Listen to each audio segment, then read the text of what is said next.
The following is a production of DallasCowboys.com and the Dallas Cowboys Football Club. How about them Cowboys? Yeah, go Cowboys!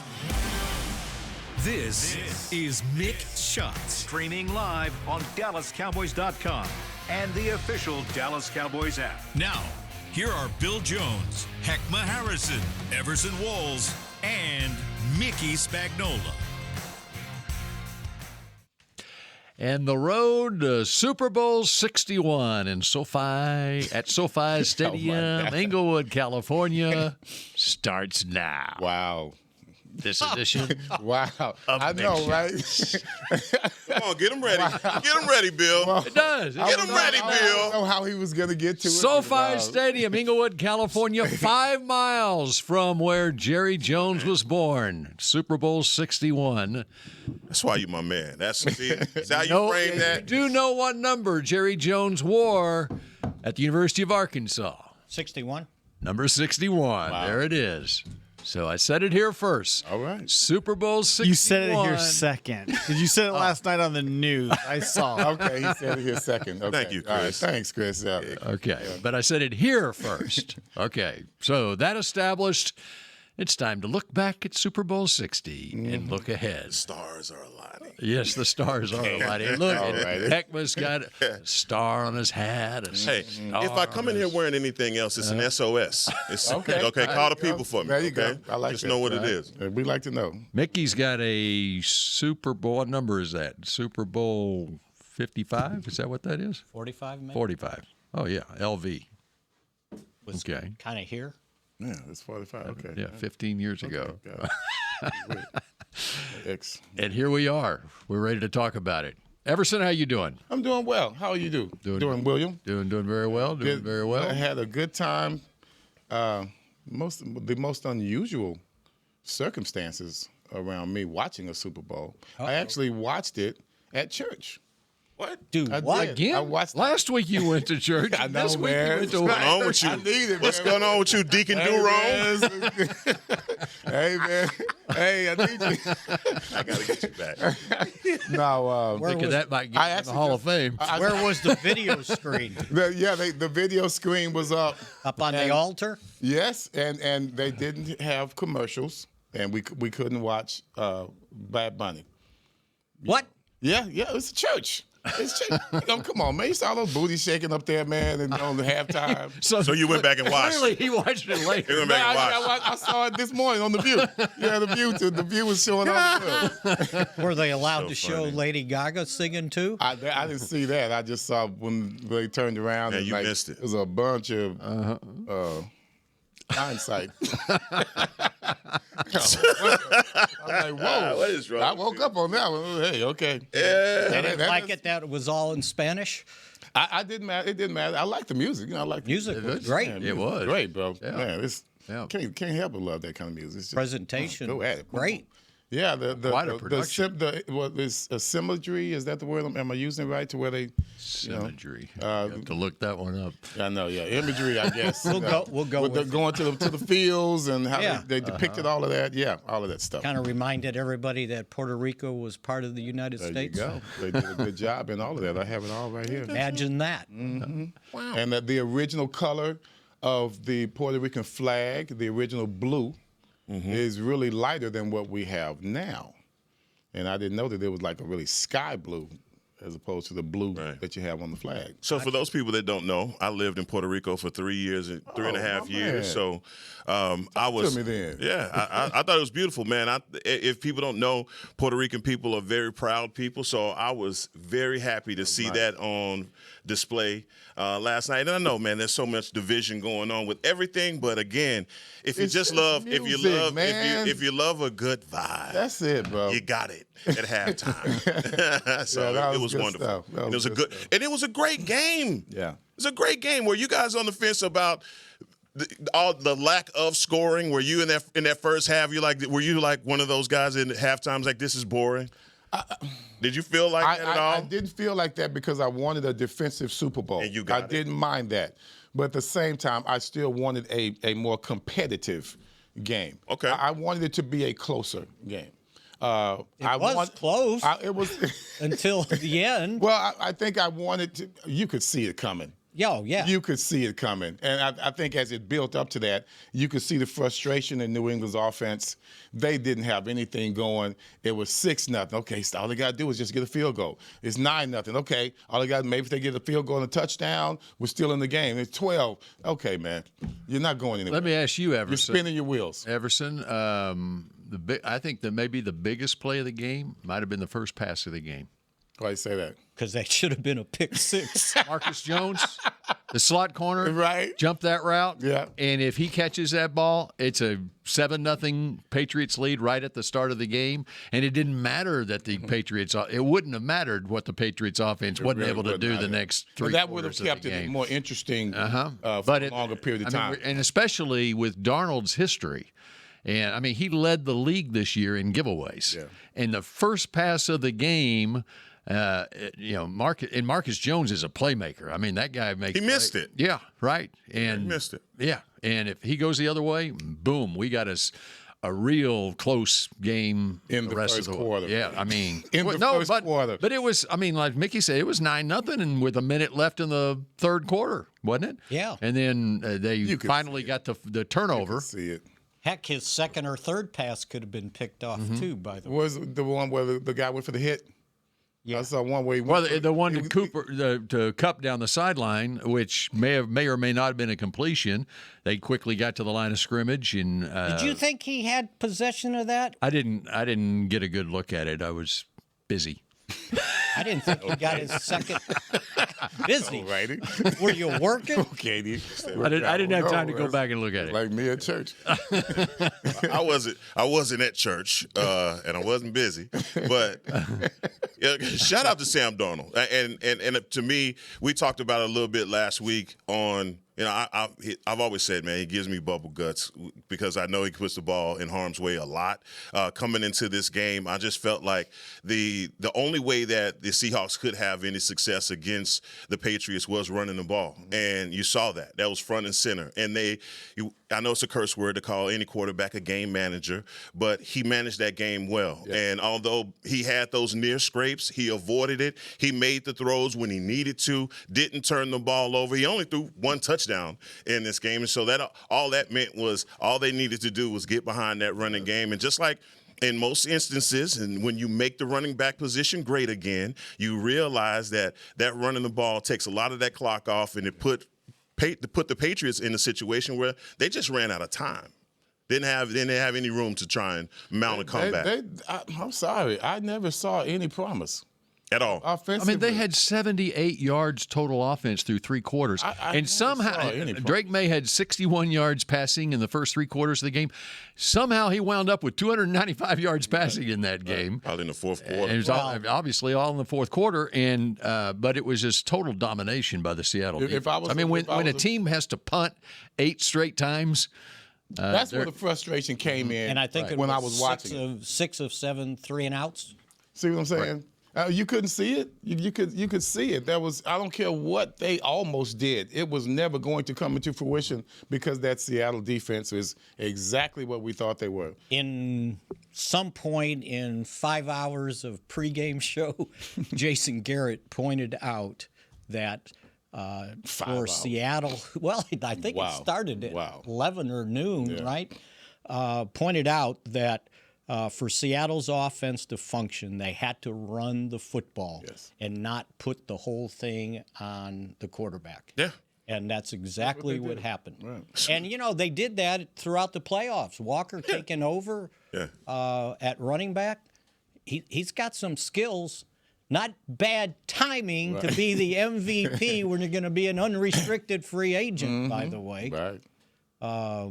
Yeah. Kind of like Milton Williams last year. He wasn't the MVP, but he was a star for the Eagles, and he was the highest paid free agent in football by the Patriots. Now playing in a second straight Super Bowl. If New England could have pulled it out, what the cornerback Gonzalez, the Colony, right? Yes, from the Colony. He would have been the MVP. Yeah. Should have been. Right? I like this game. It could have been Chuck Holly. He was the one out. He was one. That was typical of the New England defense. They were just out there scrapping. They sold out. They really sold out to try and stop the run. And it was their head coach. I got to say this again about their head coach. I couldn't pick this guy out of a lineup. And it's my own ignorance to him. But, man, what a way to coach that game.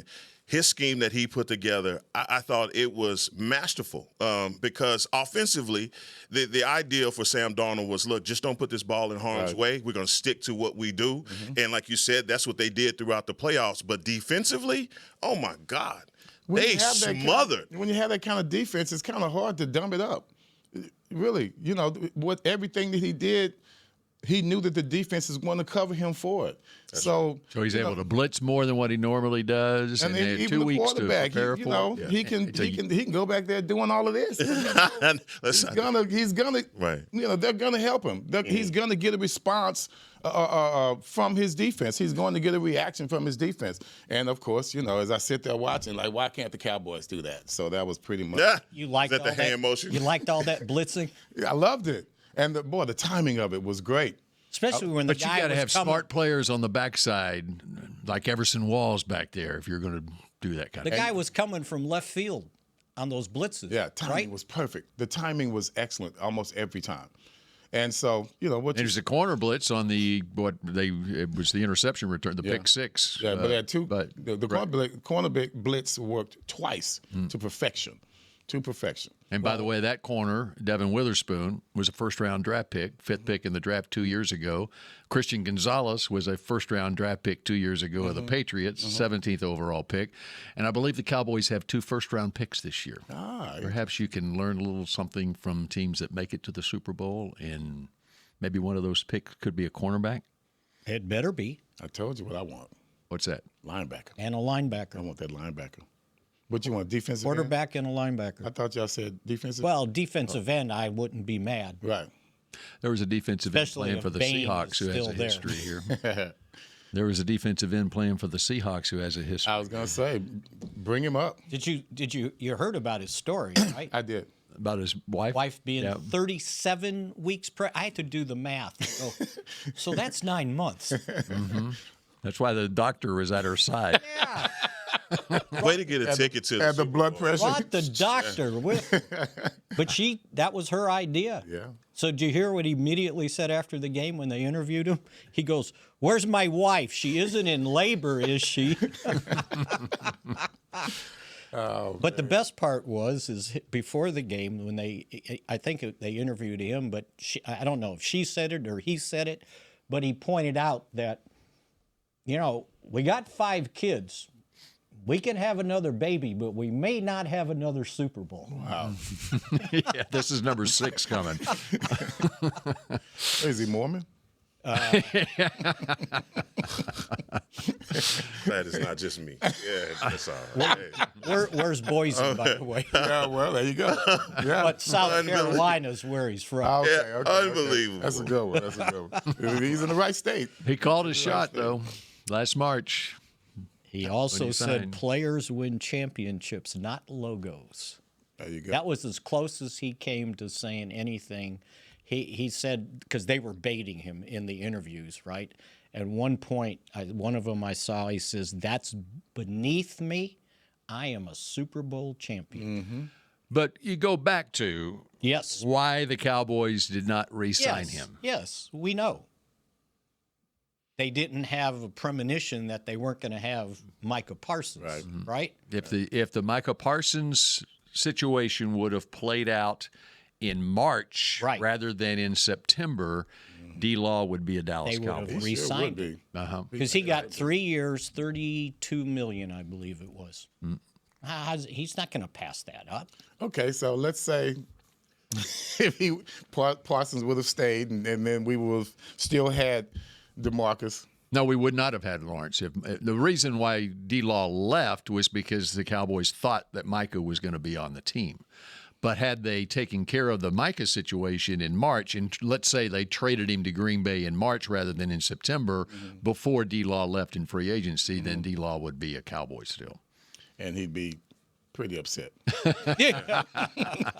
Who knows? The Right. Well, this defense. By the way, this You never know. Now, I'm not saying the defense would not have been 32nd in the league in points allowed if D-Law was here. Yeah. I'll tell you, I'll just say that much. D-Law probably 28. 28. Come on. I mean, D-Law's been here when we've had issues with it. That's not on D-Law, but he can't play all sides. So, But I know mean, what the difference if would you're make. DeMarcus Lawrence and you get an opportunity to play with a Byron Murphy, Leonard Williams, and Ernest Jones, guys like that, well, you know your defensive front is going to be stellar, and you guys are already talking about how good that secondary was, how smart those guys were. I mean, all he had to do was just fit in, and that's an easy assignment for a veteran like him. And, I mean, you hadn't heard any issues about D-Law. I mean, he's class act anyway, Always. right? But Always. but just going into a situation like that, you knew he was just going to be a cog in the wheel. He called it from the beginning.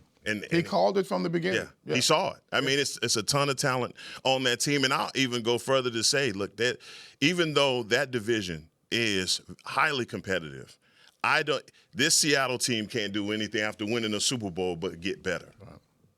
And the way they played against the Rams, they played against the MVP, Matthew Stafford, in the championship game. They didn't dominate that game, but they had that game in hand. And that's hard to do against the Rams team. Damn right. That was working on all cylinders. And I was surprised that they handled them as well as they did. It wasn't necessarily a blowout at all, but it was still a closer game than I thought it was going to be because of those two wide receivers, running game that the Rams had, and Matthew Stafford. Yeah. And He was a half a step away from a sack, too. When he hit his arm, and they counted it as an incomplete pass. He was pretty good against the run. I know he only had 2 tackles, but there was a lot of There's times. one play in particular. It was right before that pressure that you're talking about. Where, I mean, Yeah. I mean, and first round pick, 4th pick in the draft. no, don't pour anything when you're a first round. Right. No, there's no pour anything. No, they put the microscope right on 66. Go ahead. Don't preface. In fact, there were 2 rookies on the left side of that Patriots offensive line. Them little short arms, boy. He's getting at work, boy. You don't need short arms over there. And he has been battling an injury late in the year. Don't give him an out. But the point is that you better get your edges set. Yeah, You're right. In fact, that's why did Kansas City have problems last year in the Yes, Super Bowl? that's right. You know, and by the way, the Patriots on their way to the Super Bowl. Okay, it's well documented who they did or did not play during the regular season. Which, if you go back and look at their schedule, they go 14-3, and you know how many opponents they had this season that finished the season with a winning record? Is it 2, 3? 2. Buffalo, and it's 3 total because they had 2 games against Buffalo. And Pittsburgh was the other one. When you're playing that last place schedule, and when this year you're in the AFC East and you're playing every team from the NFC South this year, which had no winning teams at the end of the year, and you're playing it was the AFC North. Okay. Pittsburgh was the only team that wound up with a winning record. You're going to rack up some wins. Yeah. And they were playing a last place schedule, and so they were playing the Giants in the NFC. They were playing the Raiders, Tennessee, and so you're going to get close to 14 wins. Atlanta. Yeah. Well, no, that was NFC. They're in the AFC South. Yeah, that's AFC right. South, yeah. And by the way, they lost to Vegas early in the year. Right.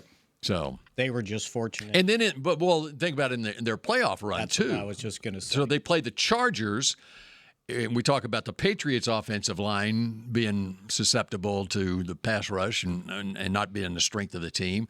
Well, the Chargers lost both their tackles by the 6th game of the year. And then they're playing the Texans, and the Texans' offensive line isn't a strength on their team, and C.J. Stroud did not play well. Now, you credit the Patriots' defense for creating that. And then they play the Broncos with a backup quarterback. Right. And in a driving snowstorm. That's right, yeah. The second half. Do you guys think, now that you've seen the Super Bowl is done and the 2 Super Bowl coaches is a 1-year coach and a 2-year coach, does that change the way that you look at rebuilds in the NFL?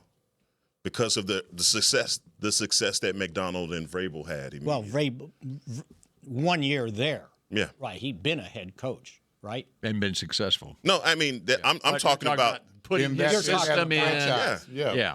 First time at that place. Yes. Super Bowl 61. I'm just thinking, no. I mean, Shot Second year. Now, can you find See the if history can repeat itself. I mean, the mindset, it used to be it was a 5-year rebuild. It would take a coach to come in and put everything together. This McDonald has done it in 2 years. I mean, he made wholesale changes. He brought in the guys that he needed. The defensive system is there. Offensively, you have a system that works. And he wins a Super Bowl. But it's this is Darnold's first year with this team, right? And a year ago at this time, Geno Smith was their quarterback. And a new offensive coordinator, too, by the way. And by the way, their wideouts were Metcalf and Lockett. Yeah, right. So and they made the decision that Jackson Smith and Jigba, he's our alpha in the room. Right. But they had to make a move, much like what the Cowboys did when they traded Amari Cooper, and they knew CD is the guy that's got to be the number one guy in that room. And then they bring in Cooper Kupp, and what a shrewd move that was. And he was forgotten about in L.A. That's right. Yeah. Pushed out in L.A. And I don't know why. It's not like he was over the hill or anything. Well, they brought in Devontae Adams, and they had Puka Nacua, and he's had injuries the last couple of years. Okay. And so money, of course. Yeah, I think that's what mostly it is, money. Right. Yeah. So, I mean, I think that's interesting. It's a copycat league, and I think this time span is going to be a lot shorter. You get even to the college ranks. I've heard this argument on radio with Signetti, guys like that can turn it around really quickly. So I think we're getting into a new frontier on these coaches. I mean, why couldn't we be the ones to show that? It's a good question. That's why I never like to go about with tradition. Because tradition doesn't mean anything, because somebody's going to be the first one to do something different. I can show you another path. We can do this in 1 year. Well, I can do this in 2 years. Oh, no, you can't, because that's never been done. So, I just don't like short-sightedness. It just leads to complacency. Sometimes it has to do with players. Think about it. Yeah. This team ended up with 8 Pro Bowl players, only 1 on defense. Who played half the season with a different team. Yeah. Quinnen Williams. Yeah. So that part's good. Now you got to fix the other part. Right. And it proved that you could win a Super Bowl with, they had all these things, first time, whatever.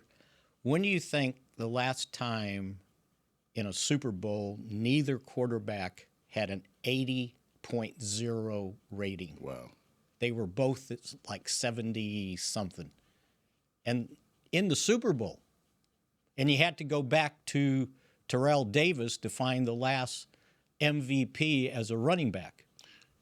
How about that? Here's also... And you know who was before that, right? Emmett. Yeah. Yeah.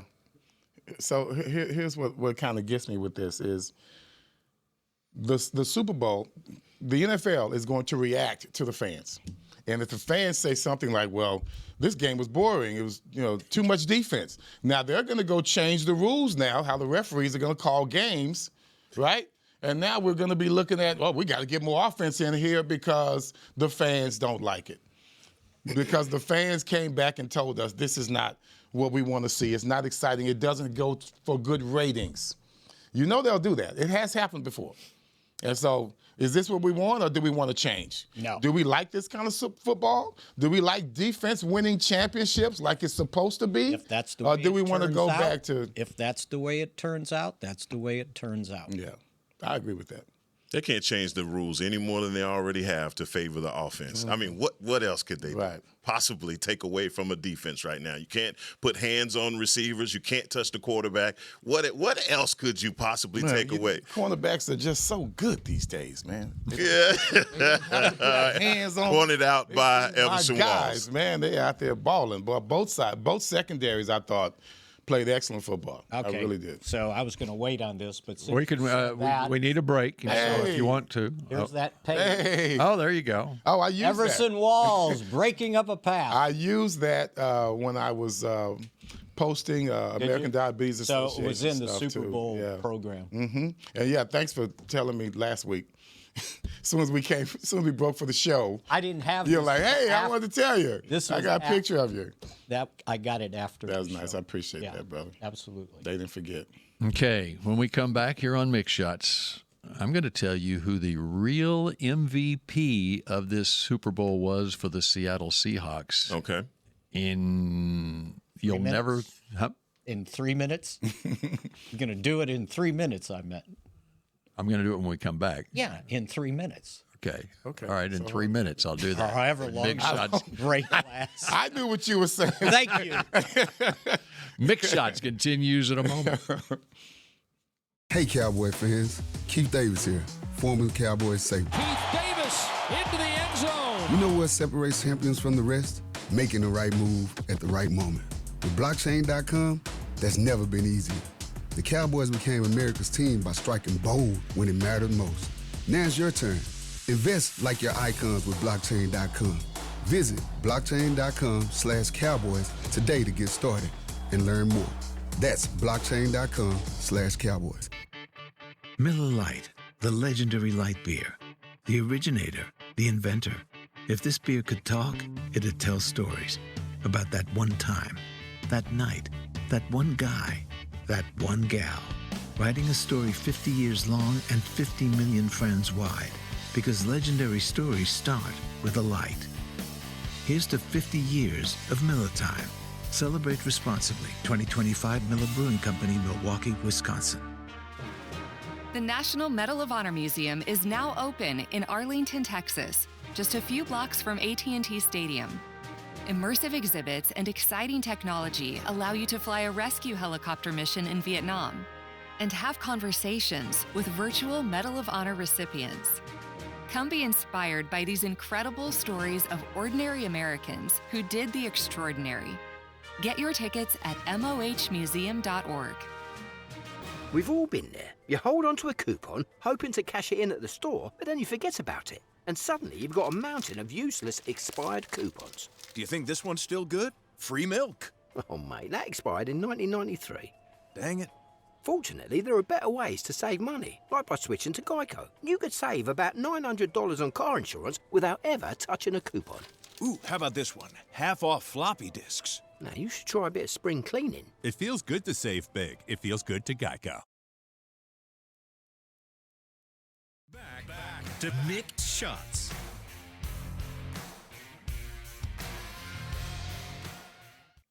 Auditions for the 2026 Dallas Cowboys cheerleaders open March 13th.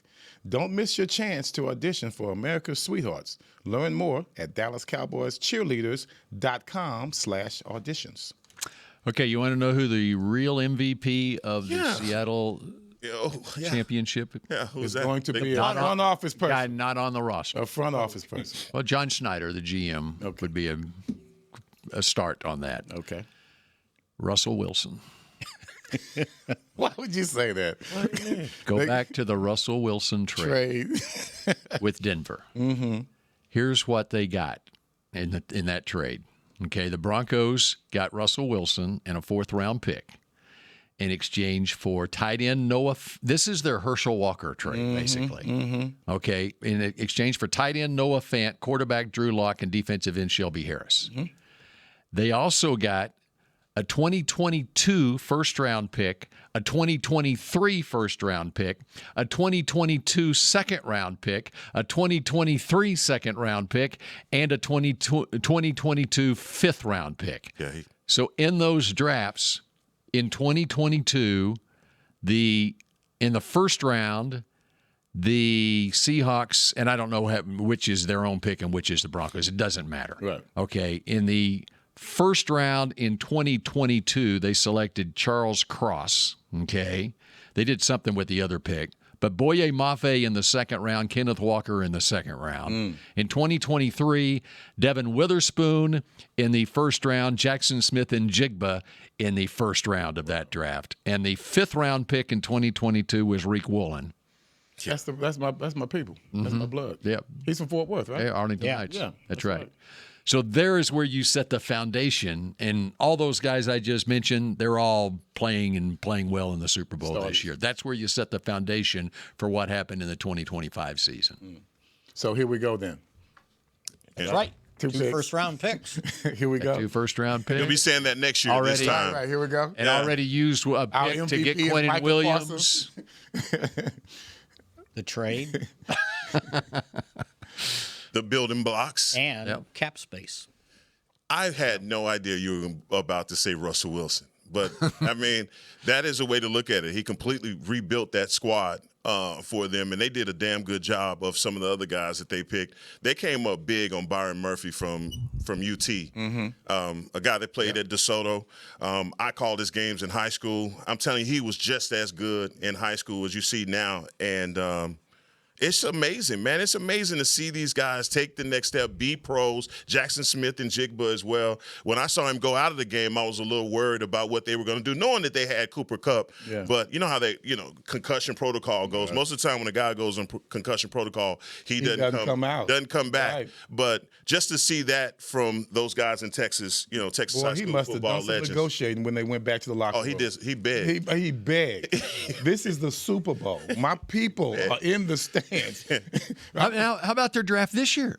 I mean, Gray Zabel, the guard, is one of their best offensive linemen, okay? And Nick Emenwari, number 3 on their defense. That guy is good. Yes. He is good. Well, he's versatile, right? Yeah. Yeah, that's a player. He was a second-round pick. He was in coverage on wide receivers at times. No, it's a good-looking squad. Now, what do they list him as, a linebacker? No, he's a safety. Safety. Yeah, 6'3", 220-pound safety. I was going to say, he looks so he comes down in he the looks nickel. like a linebacker. Yeah.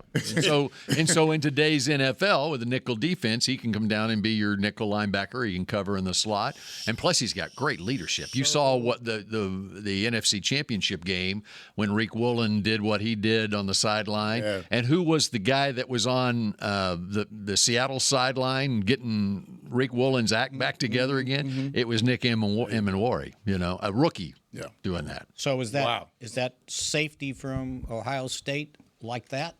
I haven't studied him yet. The guy everybody says is a first-round pick, or no? Yeah, I mean, he is talented. I think getting to see Nick do it at the pro level, it already just says, like, man, that's a high bar to set. But what he's done in college, heck yeah, he's that kind of. Can he beat Darren Woodson? No, I don't. No, I'm not gonna put that on anybody. Right. But I mean, let's hold our horse. Versatility. Yeah, that's play safety and go in the slot. Yeah, that's what they mean. Can he go? Yes, I mean he can be that kind of player. I mean he's that physical around the line of scrimmage. He's a tackle. Yeah, he could play. He could play the run as well. I mean he's that physical.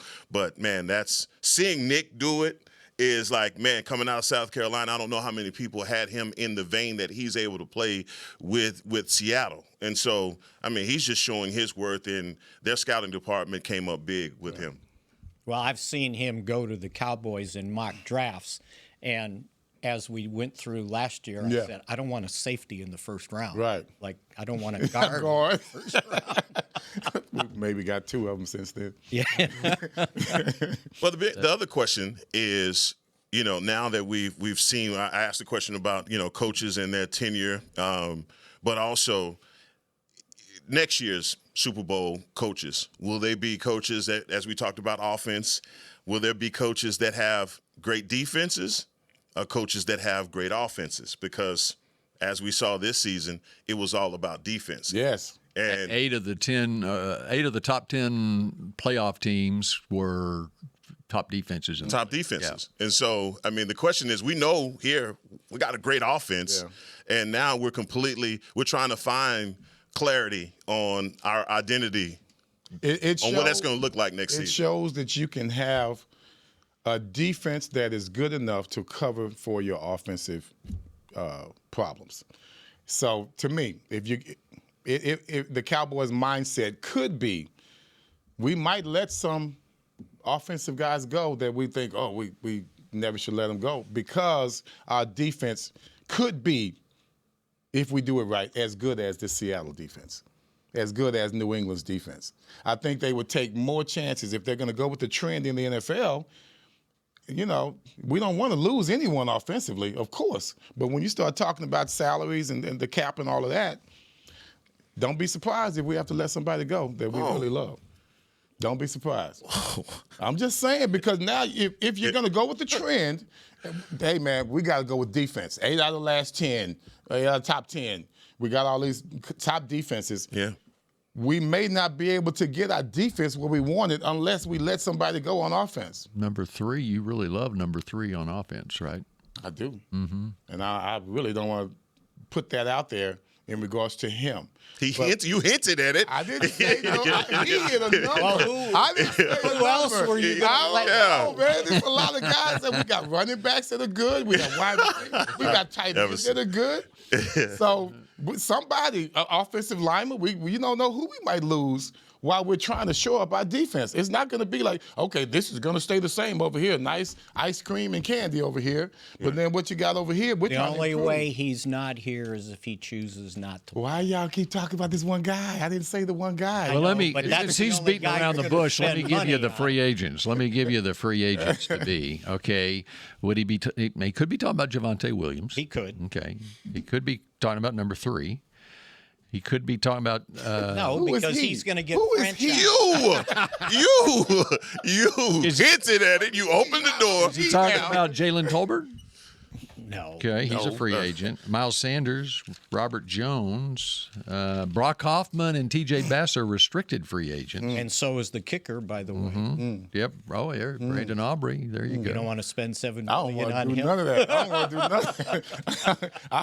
I want everything to be nice and happy. Pickens is not going anywhere. He'll get franchised. Okay. Right? And the only reason he's not here is if he chooses not to play for the franchise tag. And he's not going to give up $28 million guaranteed. Nice. That's more money, probably 4 times as much money as he made in his first 3 years or 4 years in the league. Well, I think we all can agree that the problem with the Dallas Cowboys defense is talent. That's right. And you're talking about talent acquisition. And the way that you do talent acquisition is you may have to let go of some of those big pieces. So if that, I'm not going to say a number, but let's just say getting rid of or not re-signing a guy allows you to bring in 2 or 3 guys, or making a trade for a guy get you to where you can bring in a DeMarcus Lawrence type player. I was gonna say that's the Seahawks story. He just laid it out right there. That's the blueprint. He just laid it out. He was a luxury for them because he only played, if I remember correctly looking up, during the regular season, like 47% of the snaps. So he was a rotation player who was productive. Do you think it was certain situations like maybe he came in on third downs, or was he coming in on running downs? No, he was running downs. He was in running downs. In running down. Yeah. If you looked in the And that's game, the value, as we all know with Lawrence, it's not all about sacks with him. I mean, one of the huge reasons that the Cowboys' run defense was so bad this year was that D-Law wasn't here. And he was hurt much of last year. Well, he only played 4 games last year. And they hardly came his way when he was out there. They hardly came his way. So his value was playing. He was their best run defender on the defensive front. I mean, and they had, and to Seattle's credit, I mean, they were deep in their defensive front. They could rotate. Yeah, he was definitely a rotational piece. But all of those guys, they fit, like a glove. Yeah. But you think about the interior guys on Seattle's defense, and we're talking the likes of Leonard Williams and Byron Murphy and Jaron Reed. The Cowboys have a start right there as they put this thing together for this year with the trade for Quinnen Williams, with Osa Odigizua, with Kenny Clark. I mean, Solomon Thomas even in the mix there, where you've got the interior that models what Seattle has done to build that defense. Now, Seattle has the edges. They've got the linebackers. They've got the now rubber hits road. That's right. And things start to change. And you got 41, as Jerry calls it. Yep. I mean, so he won't. He can just call him easy. Yeah, call him easy. I know. Yeah. Somebody's got to tell him. Just call him easy, man. Easy. Yeah, just call him easy. That's right. And maybe you have. And if you have a healthy Deron Bland, Overstreet. Overshown. Sorry. Duh. Yeah. Who was Overstreet? Yeah. You back in Oklahoma? Yeah. Well, and he was assistant coach here. There you go. Yeah. But look, I love Overshown. Came back too early. You saw that in his production this season. I I think a full offseason is going to do him well. But I do believe, as we're doing the comparison with Seattle, I mean, he Jones, would be number 3, right? I mean, if you're going to compare. No? Yeah, I mean, number 3 is he's a better cover guy than I've seen from Overshown personally. And I mean, even when we're talking about guys like Witherspoon and Woolen, guys like that, we love DeRon Bland coming off of the foot injuries. We don't know what we have in the rookie and what he did this season.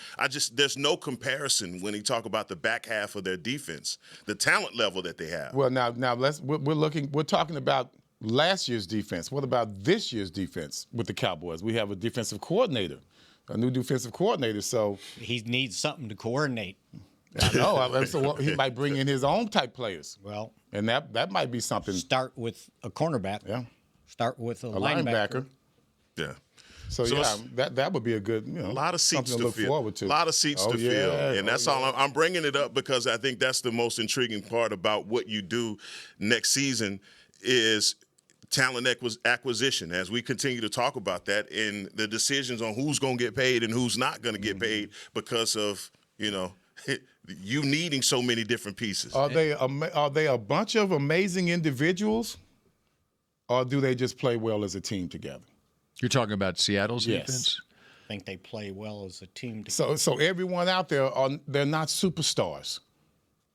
You see where I'm going with this? And you know what? Sometimes you just got to get the right nucleus of players together. You don't have to. Everyone doesn't have to be a superstar. I don't know if you stayed with it to listen to the post-game interviews. These were really sharp guys that Seattle had interviewing, and it was always about the team. It was always about sticking together. And the head coach, that's all he would say. He didn't give himself any credit.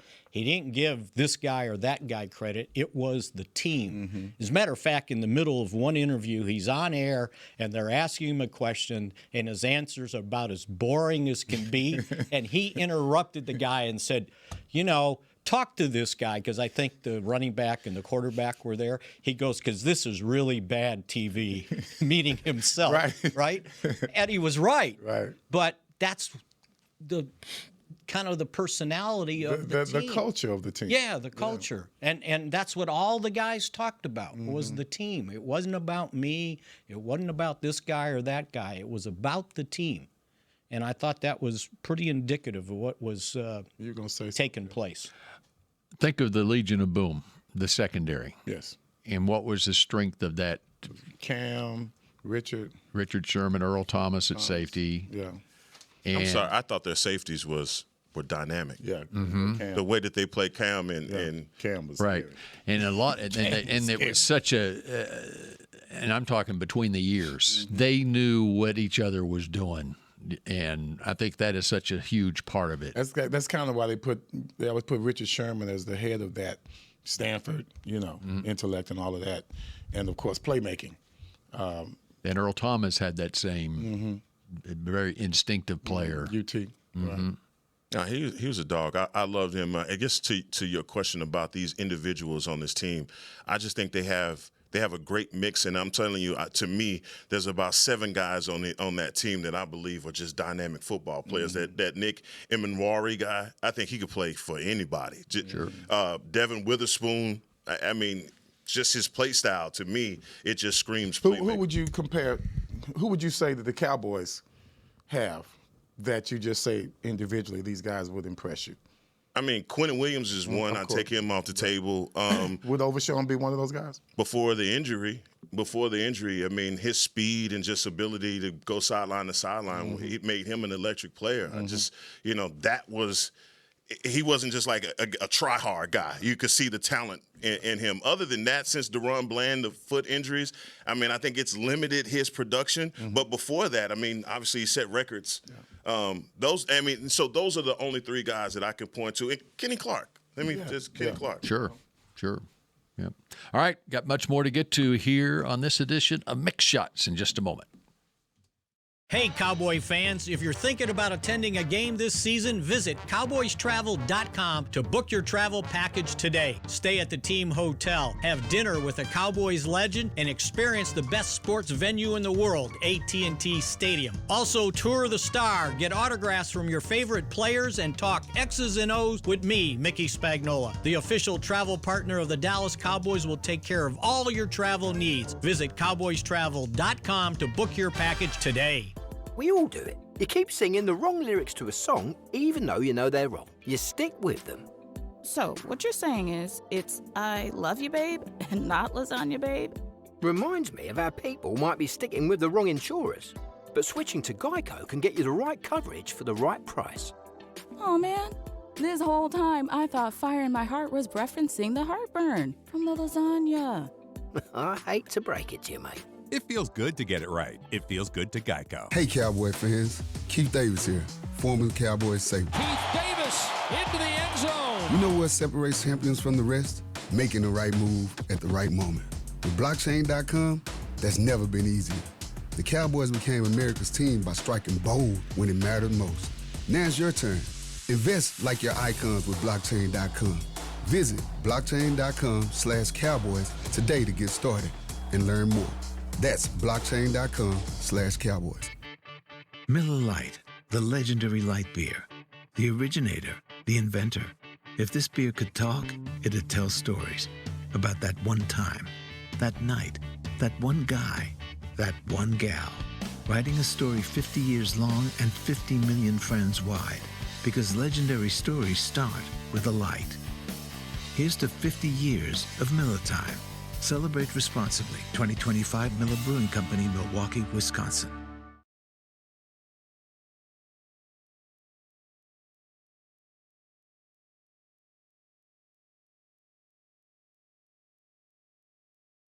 Back to Mick Shots.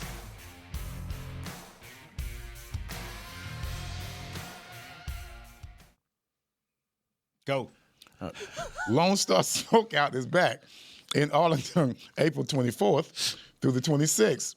Watch headliners Riley Green, Shabuzi, Cole Wetzel, and more at this 3-day outdoor country music festival. Plus, enjoy barbecue from some of the best pit masters in the country. Get your tickets now at SeatGeek.com, the official ticketing partner of AT&T Stadium. I can't hear Chris. Okay, Clearly, Everson has the dead set on. Is it plugged in? No, it's not plugged in. I don't even know where it goes. What does This it go? reminds me. Next to the green light. This reminds me of an old story. Barry Switzer. Oh my God! Barry Switzer had an assistant coach on his staff The at green Oklahoma. light. Barry Switzer had an assistant coach on his staff at Oklahoma back in the 70s, and he had a girlfriend in the stands watching, and they called him Dead Set because he wanted to wear a headset on the sideline because he told his girlfriend that he was calling the play. Oh, you told the story. I remember that story. So he always was on the sideline with a headset, wasn't plugged in or anything. So Everson's got the dead That's set me, on. man. I'm dead set. I'm dead set. Oh, my God. So it's been that way the whole show. I don't know. No, I heard him earlier, didn't I? I don't know. Probably yanked it out. Yeah, no, I did hear it earlier because I heard him say go Everson. Yeah.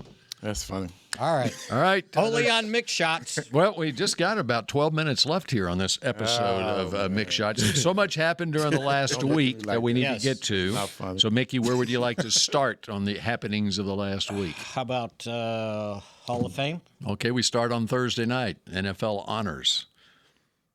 Neither Cowboy made it. Jason Witten or Darren Woodson. Only four. Only four got in. Only four got in. And Roger Craig got in out of the 5 that were finalists from the seniors. You can have as many as 3. 3, right? They got to do something about it. So people didn't process. Either all the votes they're getting split. The votes are getting split. That's what happened. And last year of the modern day finalists, only 3 got in. Right. And this year, only 4 got in, and those are all deserving of getting in. 32 teams. So there was another guy that could have got in. Yes. Didn't get So 80%. we missed on 3 spots here in the last 2 years. Yes. They've got to fix that in the voting process. And what is it? 80% of the vote. 80% of the vote. So you got to get 40 out of 50. Yeah, they've got to. There's plenty of candidates who are worthy of being in the Hall of Fame. How much time? And what's happening is they're splitting the votes. 2 more years. 2 more years. He's eligible before he goes into the seniors. Mm-hmm. So he's running out of time. So they're splitting the votes, and so the true vote is not happening because people are saying, well, I got to vote. I'm going to make this guy wait because I like this guy over here. Yeah. And so they're not voting truly. And so we're not filling up the class. And so now you're creating even more of a backlog. Yep. So what they need to do is separate take the top 5 votes. Yeah. And with the others, vote for the 3 senior guys, right? Mm-hmm. That's separate. Mm-hmm. They nominate the contributor and the coach. Just vote for one. Vote for each one. That's right. Vote for each one. That's and right. if that guy gets 80%, you say, yeah, he's in, right? Yeah. That's the way it needs to be. Yeah. Now you got 5 guys there and you vote for 3. And I'm sure people are sitting there, they're coming up with all the reasons why Belichick, we talked about it, right? Why he didn't get in. Well, I'm sure they were sitting there going, well, these other guys, they're getting older and we need to get them in. Think about the 3-player senior finalists. Yes. If you're going to do 80% and you can only vote for one of them, none of them are going to get 80% because everybody's got a favorite among those 3, right? It's crazy, man. It's crazy. So just make it one finalist, and if he gets 80% of the vote, he gets in. That's fine. It's easy. Yeah. And on the modern day ones, I don't care whether they got 70% of the vote, 80, whatever. You take the top 5 while we've got this backlog. And if you get to a point that, 10 years from now where, okay, these guys are, I don't know if they got the laurels or not, then you can go back to your 80%. But let's get rid of this backlog because, as Everson said, there's 32 teams playing. We've been playing this game for over 100 years, and there's 380 people in the Hall of Fame. Right. Unlike baseball, right? Right. And baseball, they're hard-pressed to even find people to get to vote in because no one's eligible anymore because of the steroids scandal. Wow. That's a good one. Mm-hmm. Guys, I agree with everything y'all just said. Mm-hmm. But I just want to tell you, nothing's going to change.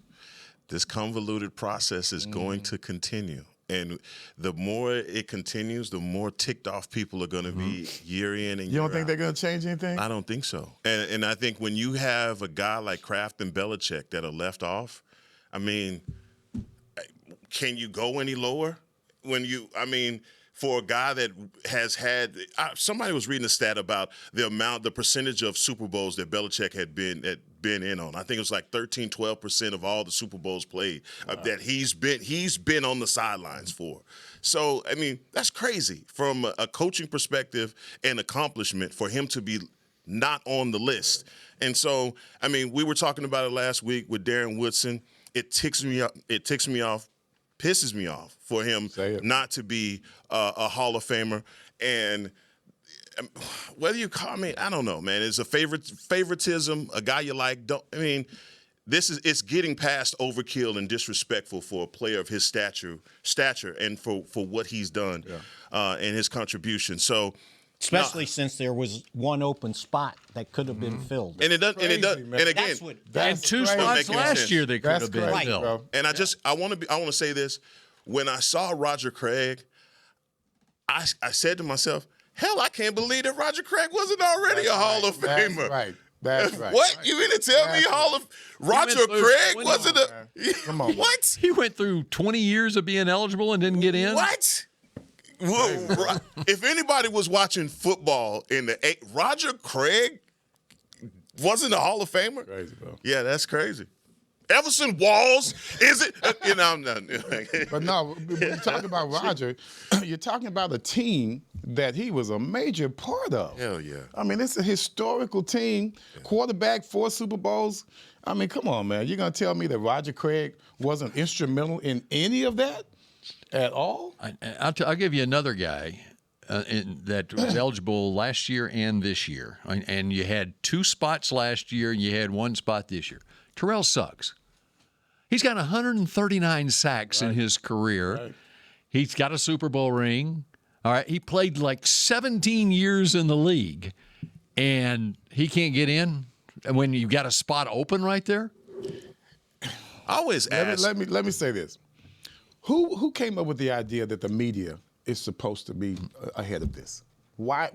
Was it because the NFL owners said we need a connection to the people, so let's give the media part of this whole thing that we got going on, the growth of this NFL? Is that why the media is part of this process, or really heading this process? Who decided that? Did the owners decide that so that they can get more coverage? No, from the papers. The I'm Pro just Football Hall of separate Fame from the is NFL. Independent of the NFL. It's independent of the NFL.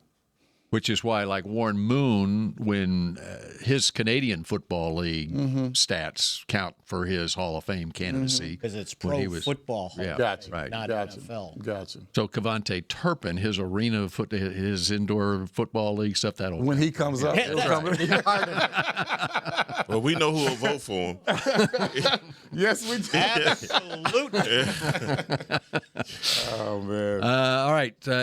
What other stuff from things going on in Philadelphia right now?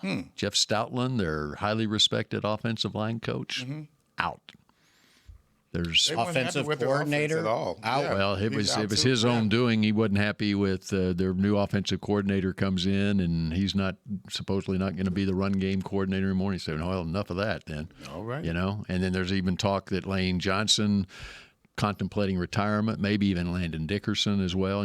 Dickerson came into the league with back issues. Yeah. And how long has he been? He hadn't been in the league for very long. Yeah. But he's got some health issues going on, and so sometimes Lane guys will retire early. Lane Johnson would be a big blow. Mm-hmm. Yep. Right. Did Jerry say anything from the West Coast that caught your attention? What about you? Not really. I was wondering if maybe I missed something. Mm-hmm. I mean, they were making a big deal out of, well, Jerry said that they'll give Pickens the franchise tag. Well, no kidding. What the hell? Do you think they're going to let him go in? They got to report something on the Cowboys. Super Bowl weekend, they got to report something. So I'm glad. I don't know how we almost got through the show without mentioning that the Cowboys will be playing in Brazil next year. Oh, I tried. So, yeah, I mean, get your passport ready. My man. Blame it on Rio. So you have another city. You have another city.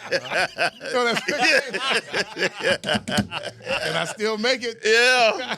You better start drinking your beetroot. I'm not up for it. Anyway. Yeah, we'll let that go. I think I would have rather seen Paris, but Rio. Does Paris want to see football? They're getting one. Mm-hmm. The Saints are going. Saints? We don't know who they're playing. Of course the Saints are going. Mm-hmm. Makes sense? Yes. Yeah. Kind of French connection. There you go. There you go. New Orleans. So my question is that the only – because I think the Cowboys have put it off. It's something I was reading the other day. The Cowboys have put off going to take that game, and it was either Mexico or just taking any international game. By giving up a home. Yeah, by giving up. So is there any other consideration? Because I think some teams, is it Jacksonville? It seems like Jacksonville plays two games. Go yeah, they were going to move that team. Okay. Yeah. And they'll continue. I think they'll continue to play 2 games there. Two games. Okay. Yeah. Jacksonville? Yeah. Yeah. They're going to move the team? No, I mean, there was talk that no. maybe they would be permanently put there because they weren't drawing in Jacksonville. And the commissioner says he wants to play 16 games a year out of the country. So internationally. One for each team. For every team. Look, get your yeah.